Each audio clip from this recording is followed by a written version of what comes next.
It appears that Western society is once again preparing to lock itself down in lieu of a new COVID variant that several American institutions, including a college in Atlanta and experts in America, have said necessitates wearing masks and also necessitates going back to COVID-era social distancing practices.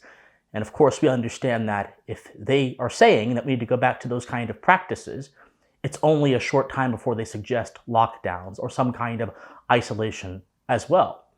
Now, many of you had the same sensibility as me when we heard this news come out over the past week or so of the posting of this video. And many of us, of course, had the same idea in our head. Do not comply. And I'm here to tell you, do not comply. Now, that's the obvious part. What's the not so obvious part? The not so obvious part, that it is not enough just not to comply. That is passive. That is defensive. In order to truly not comply with what may be coming to America very soon again, or what may be coming to the West again very soon, or what may be trying to come to our way very soon, we have to actively resist. But we can't just actively resist how we have been doing, in terms of getting angry on Twitter, or in terms of even going to state capitals with our weapons adorned and protesting the will of the governors, like happened in Michigan when patriots, absolute patriots, went to the Capitol and said that shutdowns and lockdowns are immoral and you should not do this. They were called terrorists and extremists by the left-wing media. They were called terrorists and extremists by the blue-pilled people in our society who allow themselves to be slaves to mediocrity. They were called terrorists and extremists by hit organizations like the SPLC, who are teetotalers and apologists for unjust authority. But having said that, even though those patriots were just in protesting, it is not merely enough to protest. It is not merely enough to resist. We must actively defy the system by asking ourselves, what are the best ways not to comply? And the best way that must not to comply, that must come before physical behavior, must become before physical action, is a lack of intellectual compliance, defiance based on values. You see, my friends, many of us believe that resisting authority has to do almost entirely with getting into fights in the streets, or as famous podcasters that many of you probably know will constantly say, getting in a civil war, a bloody civil war where millions of people die. And yet, these same people, or these same people who claim that stuff to be the way to resist righteously, actually forget that resistance is not purely animalistic. Animals respond solely to physical sensation. But human beings, man being a spiritual creature, man being a creature invested with reason, must resist with his fists and also with his mind. The American Revolution was not merely an assertion of force against another assertion of force, Great Britain. Great Britain's entire ethic, their entire attempt to control us, was based on two things. The principle, the foul principle, that the king has divine authority by virtue of him being the king, therefore status, and also arms. The British Empire was the mightiest empire at the time, with a massive navy, a massive army, which had colonized much of the developed world and almost seemed unimpeachable in its dominance. It did not rule by ideas, it ruled by force. It ruled by death. It ruled by violence. And that's why when Americans rose up and based the revolution on ideals, based the revolution on philosophy, based the revolution on first principles, based the revolution on the truth of human nature, based it on reason, we were able, a ragtag group of people, were able to dethrone and defeat the strongest empire, the strongest military, the strongest political force known to man up until that point of history. Because there was a philosophical basis which motivated men to action and not merely passion which motivated men to action. What do I mean? How can this be actionable, Christian? Are you just speaking up in the clouds right now? No. I'm trying to tell all of you that the only reason that the the authorities, the established experts, the political authorities that locked you down for so many years, the experts that sold you down the river for so many years in the name of protecting you, the only reason they were able to do what they did wasn't because you didn't protest enough, wasn't because you didn't resist enough, wasn't because you didn't go to their houses and scream at them. It was because many people, maybe not you, but many people in America and many people in the West, for decades before COVID-19 even happened, were docile and intellectually submissive to the established order. Think about it. How many people in America, at least, resisted when the government used a tragedy, 9/11, and a bunch of lies surrounding the tragedy to go into war against a power which had absolutely nothing to do with 9/11 and nothing to do with what happened on that day, Iraq, overthrow them and then fund them with millions of dollars? How many people resisted? Not many. In fact, many Americans back then, including the New York Times, were unanimously, almost unanimously against the war, with a few exceptions. How many people resisted when it was revealed that the NSA, a security agency that's meant to protect the American people, was actually harvesting their data without due process, without any oversight, and using it for God knows what because we have no oversight? People got mad, but not many people. They went back to watching their sitcoms a little bit after that. How many Americans resisted when it came to light that Barack Obama had dropped bombs on an American citizen who was afforded due process by virtue of his American citizenship and just got away with it? Not many. How many Americans resisted when Edward Snowden and Julian Assange were called traitors and called committers of treason simply for telling the truth? Not many.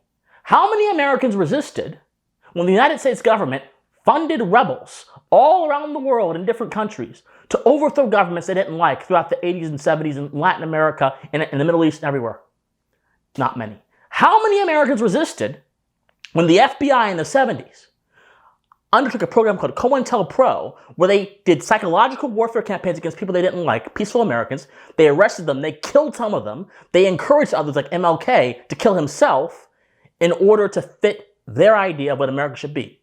Well, a small group of people, but that story went away and has been lost to the memories of history. Here's the point. The only reason authorities and established powers were able to lock you down during COVID, were able to take your rights, or at least defy your rights, and were able to force a medicine onto you that you may not have wanted to take, was because there has been a tradition in this country that deviates from our founding, that is one of intellectual submission and mediocrity. One from the cradle to the grave, where Americans are told to unquestioningly obey authority. Americans are told that their life has to go the following way. They have to be born. They have to go to preschool. They have to go to elementary school, public elementary school. They have to go to middle school, go to high school. Then they have to go to college, get some job, get into a lot of debt, get some job at some company working for someone, making someone else rich, get a family, get a house, maybe, not these days, but get a house, work 30, 40 years, and then die. That's the story the American people have been told by the advent of public education and by the cultural norms and practices surrounding public education and surrounding the racket that is university education.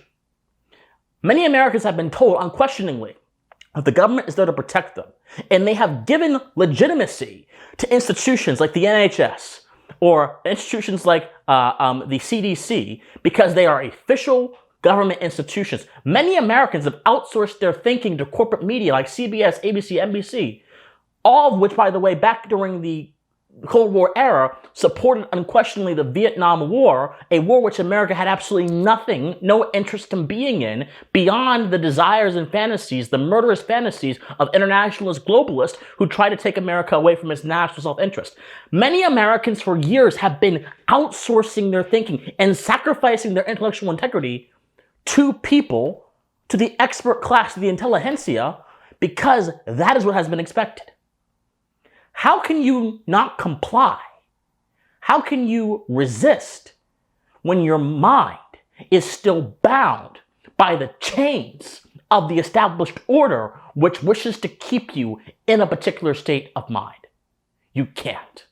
We need intellectual revival in America. Yes, do not comply, but know why you don't comply.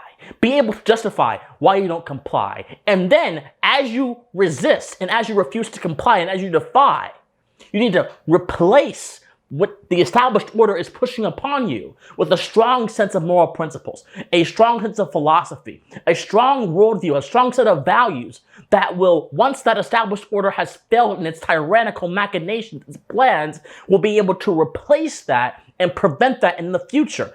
That's what our founders did. Our founders just didn't rise up and say, King George, you're a tyrant for quartering troops in my home. King George, you're a tyrant for taxing commodities that shouldn't be taxed. King George, you're a tyrant. No. They said, King George, on the basis of natural law, on the basis of the innate principles of human reason, on the basis of human nature, on the basis of all that is right, on the basis of God's own sovereignty, if you don't back down, we will overthrow your government and you can do nothing about it. We warned him several times. This goes too far. This is what the grievances were. This goes too far. This goes too far. And he didn't listen. He didn't listen. Parliament didn't listen. And they called them traitors. And so in 1776, we wrote that thing called the Declaration of Independence, which said, we hold these truths to be self-evident. Then we list the truths. Then we list the grievances. Then we say, now, this is what we're going to do. They had an intellectual foundation, a basis in philosophy, a basis in higher reason than mere resistance. The problem is, many of us, including many of us on the right, don't know why we resist. We don't know why we disobey. We don't know why we refuse to comply beyond a surface level explanation. We need more. We deserve more. We are Americans. We inherit an intellectual tradition of resistance to authority. We inherit an intellectual tradition of higher thinking when it comes to how society should be run. We are all intellectual inheritors, bearers of that fire which lit the spark, lit the flame of this nation. Do not comply. But don't comply physically and do not comply intellectually. Because if you can enslave a man spiritually, if you can enslave a man's mind, his actions don't matter. You must ask yourself, my friends, in what other areas of my life have I given undue deference to authority that has allowed them to enslave my mind to undying legitimacy, undying loyalty to them just because of the government? Did you believe the official story about certain events and topics? Did you believe everything that a government agency said because, well, they're a government agency? If you ever have done that, and if you still do that, if you're truly not going to comply, you must reevaluate your premises. You must reevaluate your thinking. Because non-compliance to one act of tyranny means nothing if you accept every other belief of the tyrant. Because the tyrant doesn't really care what act you defy. He cares if you accept his framing. He cares if you accept his premise. And if you continue to accept the premise that authority is generally a good thing, even if it's not questioned or checked or controlled by the people or controlled by higher principles, first principles, if you endorse that principle, then the same tyrants that locked you down during COVID will be able to do other things to you that may even be worse because your mind is not right. Your thinking is not right. You have not identified the system upon which you exist in. You have only identified a specimen, a microcosm, a problem of that system. My friends, do not comply, but understand why you don't comply. Do not comply, but have a different system, a different set of values to replace the current one with. Do not comply, but understand you don't comply because expertise is not a stand-in for morality.